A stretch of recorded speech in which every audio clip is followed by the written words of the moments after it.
kati eno y'entambuza y'obulamu bwo mu bintu eby'enjawulo wano mu programu Sumulula. Program Sumulula twongera okubuuzaako nti wasuze otya tukyali mu breastfeeding week. Actually tugivaako ddi tetugenda givaako paka ennaku omwezi nga 7 tuli ku ekyo tuli ku ekyo kiyamba nnyo kya mugaso nnyo twakizudde nti abamu muli mpulukutu za misota abatubonyaabonya tebaayonka abatubonyaabonya tebaayonka abaana balwalalala olumu tebaayonka singa omuntu aba ayonseyonseeko most especially mune nno there's something mu luzungu kye bayita kiriwa kimpe mu Luganda ntuveewo nkuyambe enkize mu luzungu kati wali owulidde kantu abagamba nti bw'otabirivingira mu ddogo teribeerayo olibirivingira mu libeerayo byagala nkyuse tobikyusa nti mukama bw'aba onoozaala omwana wo God forbid n'ofa nga omwana oyo tomuyonseza suppose omwana asobola okukula ate n'abeera nga talina problem naye singa intentionally ogaana oyonsa omwana singa okigenderera oyinza okukakasa side effects zaazo Katonda alina ebintu bwe bwabikola so omulalu abeera ku kkubo n'alya ebikyafu nina atalwala gwe n'ogenda n'olyako buli mmere bamuyita food poisoning n'osiiba emmanjo omwana wo n'obeera naye mu kibuga wano nga biki bikiyerere olumutwalako ewa jjajjaawe n'alyoka alwala kyokka mukyalo wali ababeerayo balamu bulungi nnyo so weegendereze nnyo ebintu bwe bityo kakati nga tuli mu breastfeeding week ennaku katuli mu lunaku lwakuna nga tukujjukiza nti yonsa abaana Katonda yakuwa amabeere ago lwa nsonga buli kitonde ekikyala nga kiri living nga animal nga nkyala erina amabeere erina engeri gy'ogenda okuyonsaamu abaana baayo oba nkoko yeetayina naye mwebukira omukyeka erina mweyo usually ebisinga ebungi mamos tuzirayo nga zirina amabeere lwaki guba toyonsa gwakugabirira omuti ki guno gukola ebimuli bya yero sigumanyi linnya lyagwo naye gukola ebimuli bya yero gulabika bulungi bwe biti. But the purpose is not flowers. Purpose y'ekimuli kuvaamu kibala. Ago ge makulu. Kakati wadde bberyo olyagalibe bwe riti. Purpose yalyo kubaako gwe feedinga. Oba ontegeera ekimuli singa kiwotoka nga tekivuddeemu kibala. Kiba tekikoze mugaso gwakyo. Tekikoze mugaso gwakyo. So bw'obanga Mukama akuyambye ku nsi kuno n'akuwayo omwana muyonse. Kakati olunaku olwaleero tulina challenges. I am one of the culprits wano ey'omwana agaana oyonka nga tayagala. Agamba olumu amata gaba g'amazzi. Tukoze tutyo gafuula amaka. Simanyi nze bangamba omwana tukanaga kunywa chai wa amazzi bw'ati abire saasi. Kakati nsonga nyingi nnyo esobola okugaana omwana okuyonka naye mu ensonga esobola okugaana omwana oyonka of course mulimu obumu babuzadde tebunneetuuka buli low birth weight ko kennyini maso zino ezisika tezinnakula tekanafuna amaanyi obumu buba bulwadde ensonga ziba nyingi nnyo naye tutunuulire nga ffe tubuyambye tutya you as a mother okayambye atya okuyiga okuyonka ne kayonka. Ekisokera ddala tricks zetugenda okuba nga tuyitamu obukodyo bw'okuyonsa obukodyo nti gwe kennyini weegezezzaako nga maama weetandikireko mu mabeere mo mulimu amata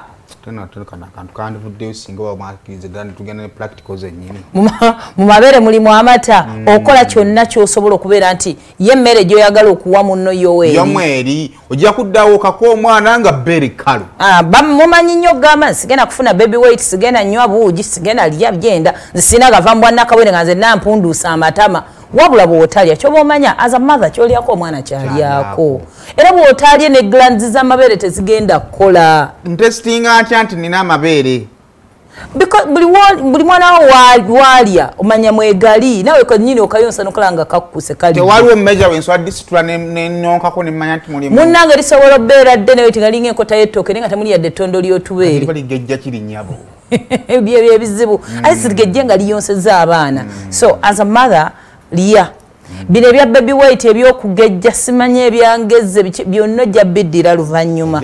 ojja biddako omubiri gwe Katonda asazeewo nti naye making sure at least oyonsezza omwana. By the way bamaama muyige nti kyonna kyoli tumanyi okwekuba olwali n'abalenzi amayobbi kubambira ku social media gwatayonsangako ekyasuula ebbeere lyo kyeki boda na binya basalaama bamanya ebitubuza gwatayo atazaalangako ekyabundula ebbuto kyeki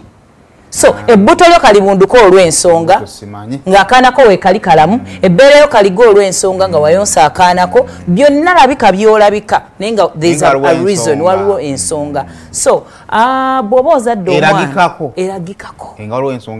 mulimu byetu abantu bye bannyonnyola temunaziragikako some people bafunye obuzibu nazaala abaana be n'abayonsa ne bafa n'okufa ng'esooka binnyinyonnyolera naye gwe nga mukama akuyambye waali mumbuuza kyebbeere lyange lyagwa jje wuuyo yakola kiyayonka so bw'obanga oli mu labor ward ng'omaze ozaala usually abasawo bajja ne bakakuteeka wano ku skin teguba muzannyo baagala kafiiringa ebbugumu lyo naturally omwana oyo aconnectinge mu this is my mother n'abaami ebiseera ebisinga baberekera bakyala baabwe mu labor ward babagamba n'osumulula essaati amapeesa ne bakuteekako omwana wo you connect n'omusajja yeah it is nature first time amanyirawo nti ono maama wange ono tata wange mwe naffe basange wakatuconnectinga eyo byakola kunyinyonyolera oyagala kuyita na dadi se dadi so bw'omwana bw'omuyonsa ng'ali skin to skin omanyi buno obwana buyonka ne whole body gulo nadde enkinyinyonyolera bumanyi n'owanika obugulu bwabo mu kamwa akafengo okayonsa okugulu ne kukone no ku mabeere emikono ne gitambula literally ye omubiri gwonna gufiidinga yaba nga gwe omuntu omukulu onogamba nti nze mmanyawo okukkuta akamere kange njagala ntuule wamu concentrating because buli woolya ng'omuvi nga tokkuta bajjajja be bakwagazanga olutooke njagala olutooke olwo luwobadde njagala nendulyanga ndi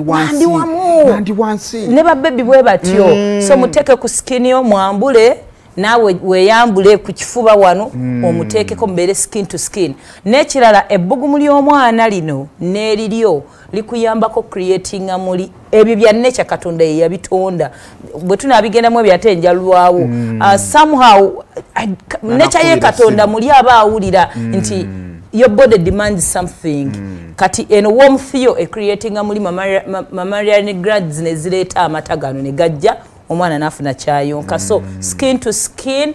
bw'obanga toli mu bantu mweyambule n'omwana mwambule ayonke amabeere gajja kujja then waliwo ekintu kyeba recommending avoid holding a baby in a feeding position during medical procedures bw'omukwata nga anywa eddagala bw'omukwata nga ayonka akakodyo n'akategeera bankwata bati mbangenda kunywa ddagala webale nnyo kati ate oyagala omukwata bwoti ng'ogenda mumuyonsa ajja lowooza ogenda mumuwa ddagala ajja gizireyo position so muyigirizo abeere ng'akimanyi buli womukwata bati maybe agenda kulya si nti n'omukwata bati waliwo ebirala ebijja okugiramu tomulimbalimba because azadde bakimanyi bw'omukwata bwoti ajja ggonda lowooza agenda ku bbeere abamu bamanyi n'omuteekala n'ebbeere instead of bere namuyiwayo akatandikirako eddagala kati ogenda omuwa ebbere nga tayagala ng'amanyi era kyogenda omumukola so obukodyo obwo mu bukyuse mbujja mugaana okuyonka eyandibadde ayagala okuyonka waliwo gye tuyita try the laid back feeding position eno emuyamba okwaccessinga ebbere nga bw'alyagala osobola otuula eno maama n'oteekawo akatonga mu ntebe oba mu buliri actually ekola nnyo mu buliri yo omwebasa n'agwa wali gwe nowe supportinga ne pino nobanga asituka mboti okitegeera ebbere nabeera nga alina in control ye nga tomukutte tomuleze yeeyo because eya bulijjo yakumuholding eno kasingo naye kati awo access yonna agirina ku bbeere ye ng'omuntu eri very comfortable so eyo nayo emwanguyiza okuyonka buli weyekyusa alaba wadda bbeere lyokka ejja muyambako okuyonka waliwo gye tuyita turn up the smell most especially ku newborns webusawo singa tebulaba tekanaba yiga laba naye buwunyiriza obwana busooka kufuna smell so kayinza okuba tekalaba bbeere ennyo nti ogireeta tagiraba naye ng'awunyiriza so bamaama you're recommended osobola oddinyiga ne muvaamu amata n'ogasiiga ku bbeere n'awunyiriza bw'awunyiriza n'anoonya ekiwunya kiri luddawa kasimera ako akebbeere tegeza onyige bbeere matagavaayo yagavaayo ojja sembeko omukyala ng'ayonsa ojja kijjamu enjawulo so eyo nayo akakodyo kayambako omwana okuyonka then waliwo gye bayita try the drip feeding naye drip feeding eno togikozesa mata ga mukebe osobola okwekamulamu amata okwekama n'oteeka mu bottle kati eno buli bwasika because bubera frustrated buli wasika ebere yo nga temuva mata naye kati otonyezaako nga olaka akakodi wagatadde mu botto kati onyiga ne gatonya ku bberere yalowooza byasika biva mu bbeere kumbe biva mu ki mu botto until we nebberere we linatandika okuleeta ki amata of course babafeera bufeza abo mpola mpola but bakwata mangu before you know nga akimanyidde mutonyeza mu nnyindo olina okubeera nga weegendereza olane gano genyini agamabeere gabagenda mu nnyindo kati akaana kiwatetenkanyiza wekatuwe kakula tekaba kangu n'ekirala mwewale nnyo abaana amabeere gano okumutuga naddala bamaama nga gwe agago gawera olina agawera gajja nnyo olumu akagalo ko kyobula nga babagamba oba ogenda oyonsa omwana naaba bulungi nnyo engalo gwalina okukontrolinga nga amatubeere alina mangi nga amayitirivu kati ono buli wasika nga gapiisuula kati oba gawulira mulinga gamutuga kati olugalo lulina okubeera wano ng'osobola gakontrolinga otanga bw'okwata kati ogasiba otya nga omwana amaze okuyonka omwana amala oyonka of course kati jjukira kati nga ono nga bw'osiba taapu ye abadde asika avuddeko nago gajja kuddayo mpola mpola okwatako wano of course olina okubeera nga atoyole oli muyonjo nga tegakuwunyako buli omu namanya nti oyonsa si bw'olina okukola then bamama babadivisinga onaabako n'omwana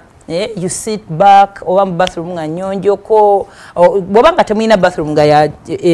osobola tuulamu osobola okudda mu nnyumba yo nakawere olina privacy it is your time with your baby create it nakale muwe ekisenge ki kuba maama obagwako nga bali bute mu nnyumba bakola bonding funa towel ngeri warm bulungi nga teyokya naye ngeri warm osobola okwerapingamu n'akaanako ebbugumu eryo liyamba omubiri guno creating amabeere okitegeera then ye kati buli wabeerawo nga muli skin to skin that moment yako nga kali quiet most especially nga mugenda kwebaka kiro ajja noonya ekyokulya bubanga bu animals sawa zonna kabaka agala kulya naye gwa ino creating environment mwaliiridde then okumuyamba bw'abanga atandise okufeedinga ku mmere wali ku myezi 6 gye turecommendingirako bw'abanga alya naye ng'okyayagala ayonke because tugamba ayonke for 2 years 1 year in case mami mulwadde kati bw'abanga because batuuka ne bakyuzinga bw'otandika omuwa amata aga bulijjo ate usually temubamanyiza sukaali omwana tumumanyiza sukaali batekamu glucose osotekamu glucose oba nogamuwanga gali plain because gano tegaliimu sukaali ekimukuweesa amata gano agabulijjo nogatekamu sukaali kiba kyaki kibala nga bava ku mabeere nga abadde tannatuuka wakola ensobi bwe yatestinga ku galimu sukaali agenda wulira ebiyo tebikyawooma n'azira ebbeere ebiwoomerera bisigula kati ebiwoomerera bimusigudde so totekamu sukaali bw'oba otandise omuwa juice totekamu sukaali because mulimu nakyo sugars oba ogenda muyambako omwana w'obutanyweranga sukaali mu bijuice tebyetaagisa ebyo so bw'otandika omufeedinga emmere eno naye gimufeedingire mu position ya bbeere they can choose jukiro kyayagala ayonke so they can choose n'asalawo bw'alya bw'ayonkako nga gwe twalabako olumu nga bw'asuna akagaati ke bw'anywerako ebbeere lya maama we so then ekirala kwebaka naye baagala nnyo abaana bafeedinga nnyo ekiro ate nawe kijja kuyambako okuzuuka ofeedinga omwana ekiro kintu kimenya nnyo nnyo nnyo nnyo era this is when we want you fathers to come in egotadde tubagamba bw'abanga atandise ennywanto ng'eyo genda obatabulireko ku nnywanto ne munno bw'azuukuka waabuuka omwana yakooye emisana omwana amenye tetugenda kugenda si be baatuzaalamu bano abaana zukka munno mutabulireko ku nnywanto y'omwana agireete wakagwawo ku nnya ne kasimbula ate bukaaba okitegeera naye bw'abeera wano mu kiro kati nze omwana wange namuyigiriza okwefeedinga ekiro nga sizuukuka alinoonya ogenda omulyanga weebakanga olire saawo ogera owuliranga ye ataddeko ng'ate amanyi nodivaako n'abakedda nze nga nkyuka mu bukyusi lino libeera wansi n'ayonka bwensimwe n'owuliranga aliweddemu ng'okyukako eno sayi ate munaku ozuukuka okalere kali bwekamanyizayo position tikasigalawo nga keebase but weegendereza amabeere obutamutuga wadde weebase n'obutaziira nalyo si buli limu nti balireko awo ojaleka ebbere bweriti ligende liziire omwana by the way amabere gatta abaana jokes aside limugenda ano ku nyindo kyobanga tulikwatako bweriti afune wasiza wadde ng'ayonka so weegendereze as a mother wadde ng'otrying omuyonsa obukodyo bujja tuyambako waliwo abaana be tuyita obudde nga buggwayo naye mulimu abazaalibwa ne condition gye tuyita hypotonia maso eno nga nnafu wali abalayika abaana ng'ensinga egwa bugwe abo kakati oyo omwana ye ate olina omusupportinga because etasobola kwesupportinga omukono guno gulina okubeera ku nsingo okuyonka then n'okumukwatirangako ku bbeere gwayina oddi musanza like mu position wali comfortable otherwise yes gongeno take ezo laid back position olumu ye tezijja mukolera so yetaga nnyo help you kastomanya omwana bwo kituufu bumanya usually ensinga ezo sobola okukula ne ziguma abalala ebera condition nga bwatondebwa naye obumu ziguma bugumi with time so you can realizing ati omwana wo munafu mu nsingo nobeeranga ng'osobola omusupportingirako nasobola okuyoka otherwise buli wanaagwa ku bbeere bwe batyabo buli wabeera ku bbeere abadde eno nadda eri ensingo nedda eri limutama beekyanga mangu nnyo they just getting used ku situation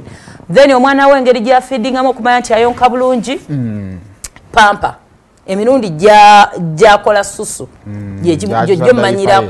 jjo manyirako nti either kuta oba takkuta era abasawo bajja kugamba papa y'omwana we gikyusa emirundi olunaku ayambala pampa bbiri gawana kasoma okukekkereza kalikozesa gumu tekafuka kumba omwana takkuta